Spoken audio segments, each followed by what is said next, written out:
보라, 내가 이제 세 번째 너희에게 가기를 준비하였으나 너희에게 폐를 끼치지 아니하리라. 내가 구하는 것은 너희의 재물이 아니요 오직 너희니라. 어린아이가 부모를 위하여 재물을 저축하는 것이 아니요 부모가 어린아이를 위하여 하느니라. 내가 너희 영혼을 위하여 크게 기뻐함으로 재물을 사용하고 또 내 자신까지도 내어주리니 너희를 더욱 사랑할수록 나는 사랑을 덜 받겠느냐.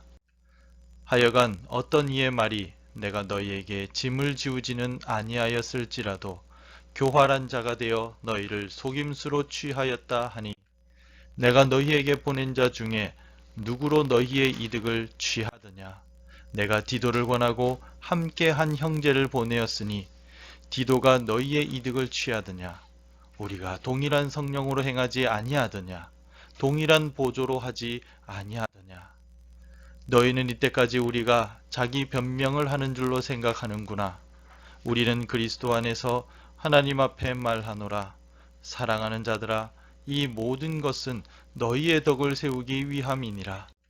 내가 갈 때 너희를 내가 원하는 것과 같이 보지 못하고 또 내가 너희에게 너희가 원하지 않는 것과 같이 보일까 두려워하며 또 다툼과 시기와 분냄과 당짓는 것과 비방과 수군거림과 거만함과 혼란이 있을까 두려워하고, 또 내가 다시 갈 때에 내 하나님이 나를 너희 앞에서 낮추실까 두려워하고, 또 내가 전에 죄를 지은 여러 사람의 그 행한 바 더러움과 음란함과 호색함을 회개하지 아니함 때문에 슬퍼할까 두려워하노라.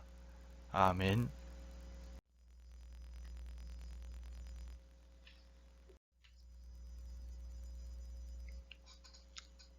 여러분 자녀들 중에 특별히 더 마음이 쓰이는 자녀가 있습니까?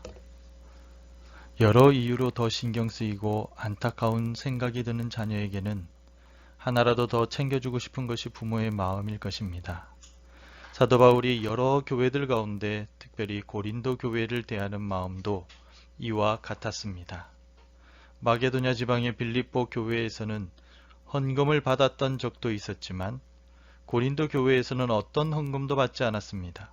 그럼에도 불구하고 고린도 교회 성도들 중에 일부는 바울이 예루살렘 교회를 위한 구제 헌금을 거두면서 일부를 자신의 몫으로 받았다고 비난하는 사람들이 있었습니다. 이와 같이 근거 없는 비난을 하는 이들에 대하여 하나님께서 자신의 증인이시며 하나님께서 모든 사실을 알고 계시다고 바울은 담대하게 말하고 있습니다. 19절 말씀에서 너희는 이때까지 우리가 자기 변명을 하는 줄로 생각하는구나. 우리는 그리스도 안에서 하나님 앞에 말하노라. 사랑하는 자들아, 이 모든 것은 너희의 덕을 세우기 위함이니라. 라고 말하고 있습니다. 바울은 고린도 교회 방문 계획을 말하면서도 너무나도 신중하고 조심스럽게 말합니다.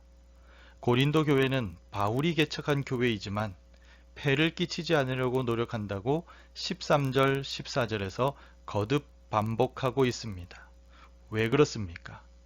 어렵게 고린도 교회를 방문하려는 바울에게 돈이 필요해서 오냐? 라고 말하는 사람들이 있기 때문입니다.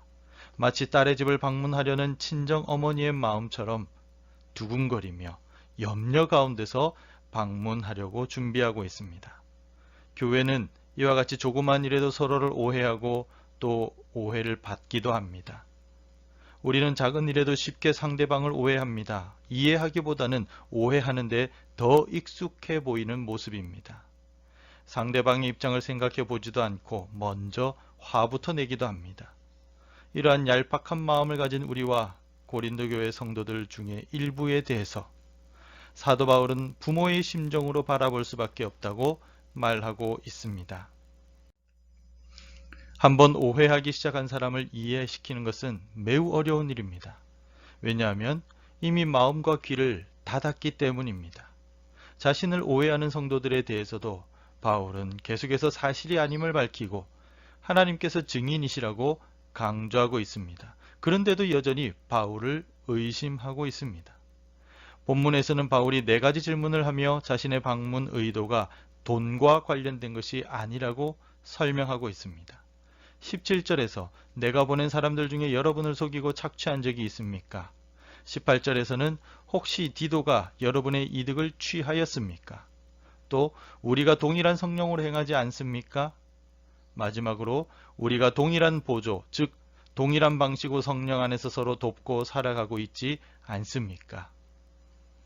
이 같은 바울의 변호들은 결국 바울 자신을 위한 것이 아니라 고린도 교회를 위한 것이었습니다. 바울은 떳떳하지만 고린도 교회 성도들 중에 일부는 교회 지도자를 오해하는 큰 죄를 짓고 있기 때문입니다. 혹시라도 우리가 스스로를 변호해야 할 일이 생긴다면 어떻게 해야 할까요? 바울과 같이 나 자신을 위한 것이 아니라 오해하는 상대방을 위해서 분노하기보다 너그럽게 용납하는 부모와 같은 심정으로 나 자신을 변호할 수 있기를 바랍니다. 바울은 세 번째 고린도 교회 방문을 앞두고 여러 염려와 걱정이 앞서고 있습니다. 20절에서 내가 갈 때 너희를 내가 원하는 것과 같이 보지 못하고 또 내가 너희에게 너희가 원하지 않는 것과 같이 보일까 두려워하며 또 다툼과 시기와 분냄과 당 짓는 것과 비방과 수군거림과 거만함과 혼란이 있을까 두려워하고 라고 고백하고 있습니다. 왜냐하면 고린도 교회 방문이 교회를 무너뜨리는 일이 될까봐 두려워했기 때문입니다. 바울이 고린도 교회를 세 번째 방문하게 될 때에도 여전히 회개하지 않고 바울을 돈의 문제와 연관지어서 비방한다면 바울은 부모의 심정으로 그들에게 책망과 심판을 보여줄 수밖에 없습니다. 그렇게 된다면 책망하는 바울도 부모의 심정으로 고통스럽고 책망당하는 이들 역시 아픔만 남게 될 것이기 때문입니다.